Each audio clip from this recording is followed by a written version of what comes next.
E sejam muito bem-vindos para mais um vídeo do Mokushoku no Kishibe aqui no Geek NST, tamo de volta, rapaziada. Hoje para especular sobre o que pode rolar no próximo cap do mangá. Estamos falando aí do cap 212, ele que vai estar chegando na próxima semana e promete trazer para nós muita coisa interessante, justamente devido aos eventos do cap 201, é claro. Aqui no comentário, inclusive, a pergunta marota do vídeo é: o que você acha que vai rolar de relevante no próximo cap? Deixe suas teorias muito loucas aqui no comentário, ok? Vale a todos pelo suporte e o crescimento do canal. E vamos então começar o vídeo primeiro fazendo um breve recap sobre o que rolou no cap 201.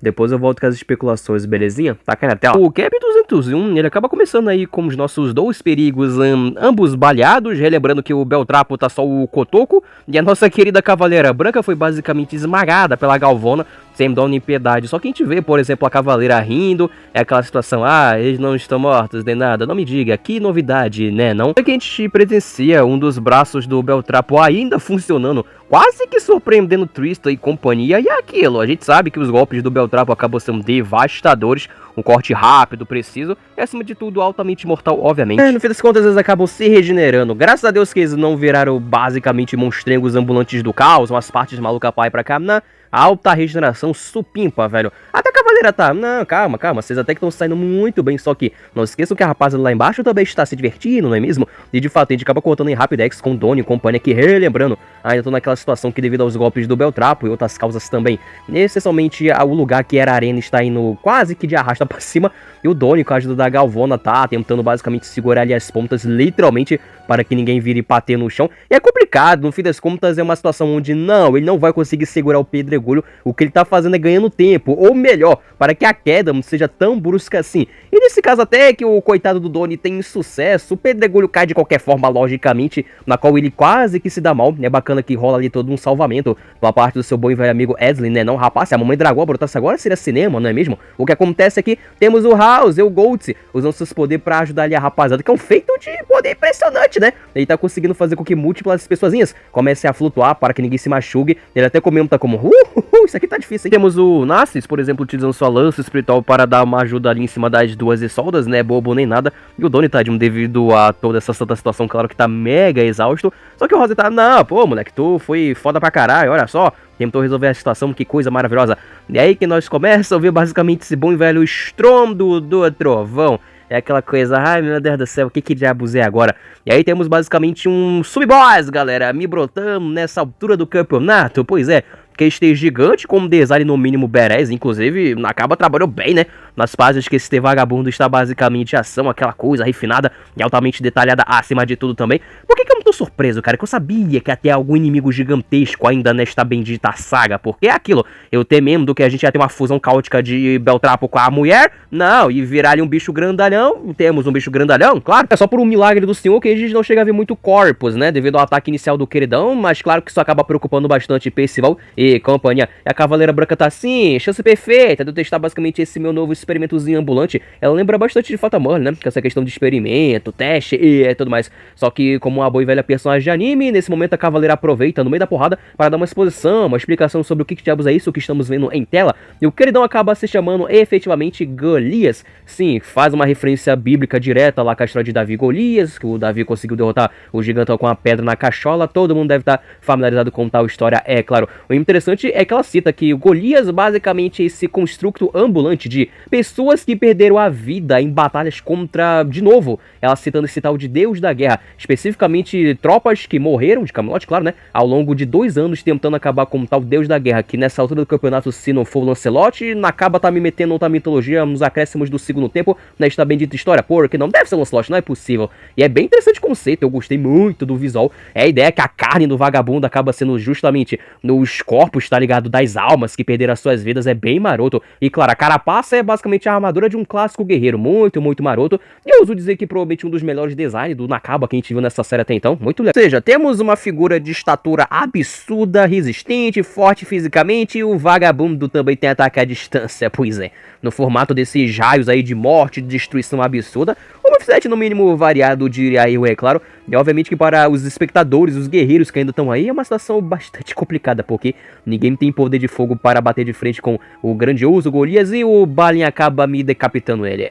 Tá isso, o Balin, o invencível, é verdade. Esquecemos que ele está agora lutando ao nosso lado. Rapaz, isso foi fácil, não é mesmo? Só que Temos o vagabundo literalmente pegando ali a cachola e colocando ali de volta no lugar. Pois é, interessante a escolha, né? Até parece que o painel tá um pouco censurado, que é um monte de carne em decomposição em primeiro lugar. Só que aquela pergunta, meu Deus, o queridão também tem poderes regenerativos ou não? É a Cavaleira Branca, tá? Ah, é, né? Eu esqueci de comentar um leve detalhe sobre o meu querido teste ambulante. Acontece que ele também tá injetado com a droga de Yorick, você lembra lá do arco passado? Pois é, que de fato a Cavaleira Branca rodou a famosa calcinha, né? Pra obter a droga, que de fato no finalzinho ela acabou conseguindo, embora em pouca quantidade, foi bastante para ela se regenerar. E o vagabundo também tem acesso à mesma droga, mas ela faz questão de destacar que, tipo assim, é pouca, é escassa. Ele não pode se regenerar toda santa vez, só que tem um limite, óbvio. Mas o vagabundo não é imortal, ou seja, vamos torná-lo matável, por favor, obrigado. Outras palavras, rapaziada, literalmente uma questão de tipo assim, pô, será que os figurantes vão conseguir segurar o Golias ou matá-lo um certo número de vezes para que a droga simplesmente não seja mais eficaz?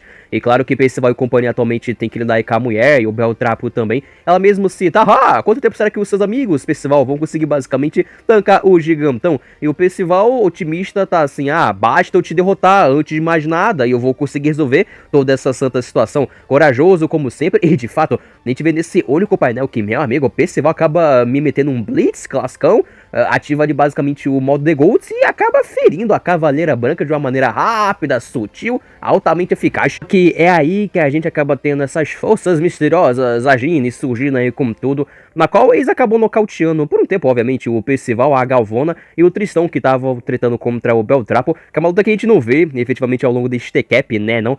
Focando ali muito mais no Percival contra a Cavaleira, só que não importa, já acaba tomando a boa e velha pimbainha, e temos o Cap 201 me fechando aí com agora sim, os 4 capirotos juntos em uma única página, rapaz, ou seja, Papai Ironside e nosso Pelgarto acabaram chegando, os 4 cavaleiros juntos, que coisa maravilhosa, ou seja, se a tropa já tava lascada com 2, imagina agora com um grupo totalmente completo, e vai marcar também, no fim das contas, a primeira vez que a gente vai ver, né, galera, tanto o Ironside e o nosso Pelgarto, sabe, sem memórias, no modo hardcore, basicamente no meio de uma boa e velha treta, aí eu vi vantagem, que de fato, era algo que muita gente tava reclamando, eu inclusive, que alguns painéis atrás, quando tava começando a luta contra o Spirigo, tava assim, pô, velho, não era pra estar o quarteto reunido, pra ficar uma imagem mais bonitinha, suave, olha só, né?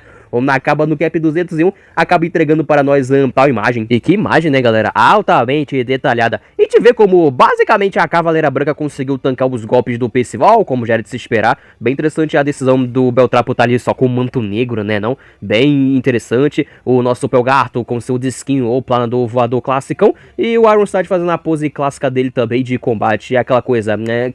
Lancelot não tá disponível não pra juntar o quarteto contra o quarteto. Aí sim a gente pode ter uma luta um pouco mais equilibrada, porque se continuar da maneira que tá, vai todo mundo para uma boa e velha cana. Só sei que, oficialmente, assim que o Cap 201 fecha.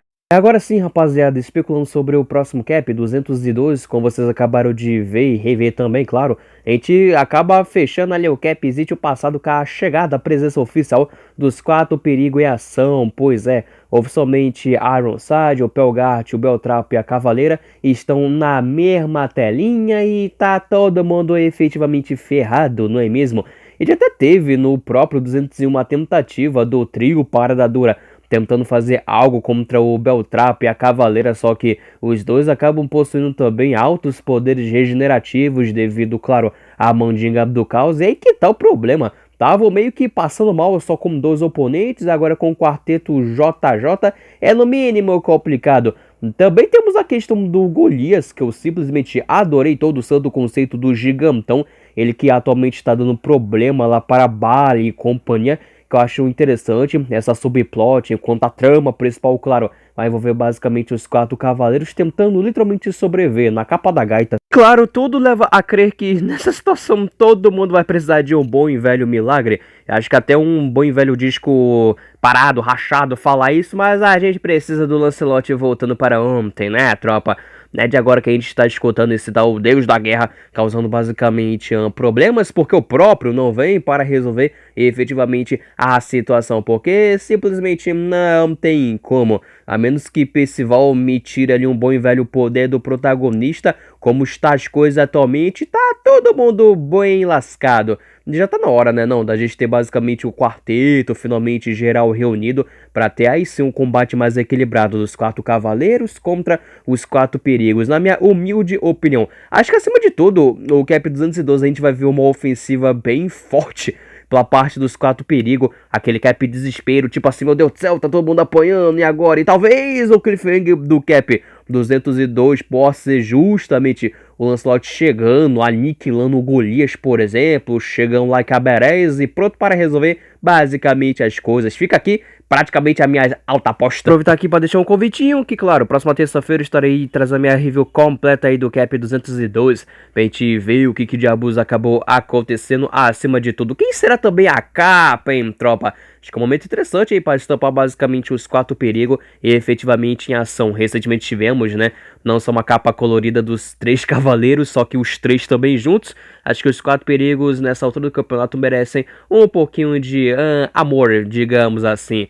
Eu tô muito animado para esse próximo cap, eu não sei quanto a vocês. Não esqueça de deixar um likezinho e se inscreva aqui no canal também. É claro, se você for para essas bandas, até a próxima e é nóis!